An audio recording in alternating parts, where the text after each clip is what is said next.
Siamo qui per Tolmezzo News con Antonio Martini, assunto alle cronache nelle ultime settimane per la querel polemica legata all'SMS del coordinatore politico del PDL Luigi Caccitti. Cerchiamo di chiarire alcuni aspetti della vicenda. Innanzitutto, perché ha sporto querela per ingiurie e minacce a Caccitti? Perché quel messaggino che mi era arrivato, dopo aver sentito diversi amici e conoscenti, da qualche procuratore a qualche amico, qualche avvocato, mi hanno detto è di una gravità tale, quasi un messaggio mafioso, mi hanno detto che tu non puoi far passare sotto silenzio per due motivi.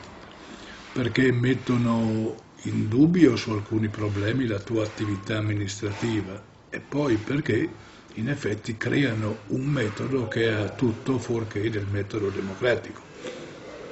E quindi io ho preso un avvocato non locale per non creare polemiche, un mio vecchio amico della regione, l'avvocato Monai, e abbiamo fatto queste cose, è andato ai carabinieri e via il solito procedimento. Certo.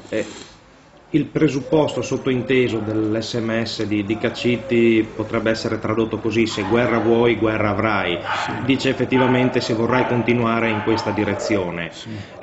Si è fatto una domanda: a cosa si riferisce Caccitti? Cosa ha fatto lei a questo punto a Caccitti per innescare questo SMS? Infatti è ben quello che mi domando, se non è un delirio di onnipotenza personale, perché credo sia legato alle vicende della giunta di Tolmezzo, in cui questa alleanza ampia con in lista anche i popolari liberali, sostanzialmente i vecchi popolari che non avevano aderito al PD sostanzialmente, e c'era l'accordo quindi di mettere le priorità nei programmi assieme, se si avesse vinto, e di dare la rappresentanza a tutti i gruppi se avessimo vinto. Le cose sono andate così. Evidentemente. 2 di Forza Italia, 2 nostri, 2 autonomi con la signora, 2 della Lega e 2 del CCD, e quindi la maggioranza era quella, e poi siamo venuti a sapere di un documento firmato dal Caccitti con la Lega che cambiava un po' tutti i giochi, ma senza nemmeno avvertirci. Noi da quella volta non ci siamo più visti. Io certo che ho fatto le mie rimostranze, anche telefonicamente, dicendo che non avrei accettato assolutamente queste soluzioni, e da questo è nato questo messaggino stranissimo, sul quale io penso indagherà la magistratura, farà il suo dovere, e io sarei contento che finalmente sui problemi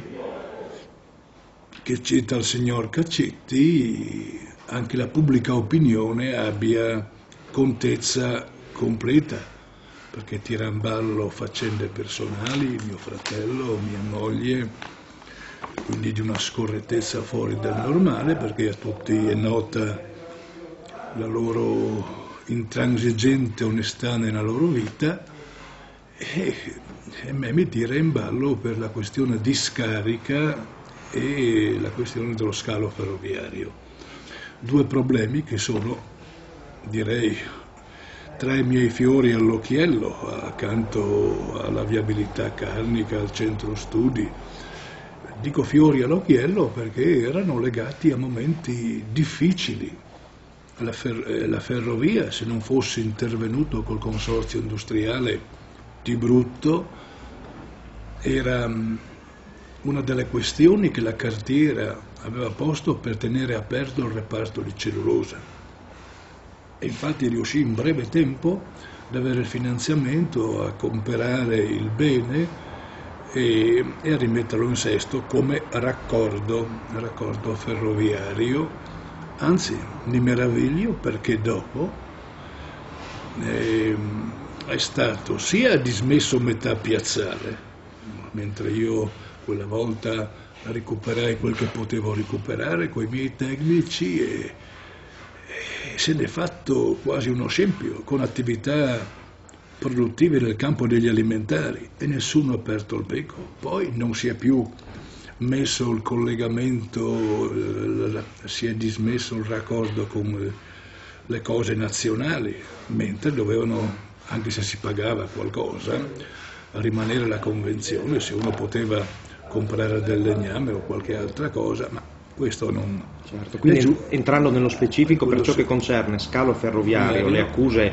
chiamiamole così, di Caccitti sul mancato funzionamento, su una cattedrale nel deserto, un binario morto, Bravo. lei le respinge chiaramente. Ci sono i documenti, anche perché, tanto per essere schietto in questo brutto ambiente strano che è la politica, io mi sono tenuto tutti i documenti, ossia c'ho il documento firmato dai sindacati e dalla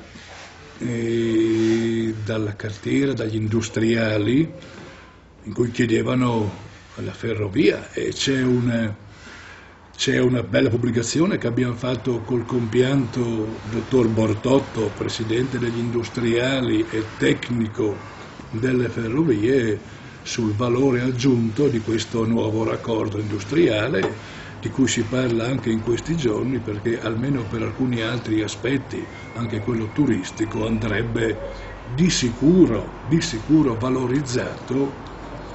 E se mettiamo il conto di quanto si è speso, se lei pensa dai piazzali di Carnia fino su a tutto il mezzo passato, dove si è fatto su fino a Caneva, e tutti i terreni della zona industriale, abbiamo speso meno di 5 miliardi, e quindi con i lavori, con sistemare il ponte rimesso in sesto, perché lei è giovane, ma i vecchi ricordano che la ferrovia fu chiusa dicendo che il ponte era pericolante, e quindi l'abbiamo rimesso anche in attività quello, perché un ponte buono è sempre una cosa utile per mille motivi.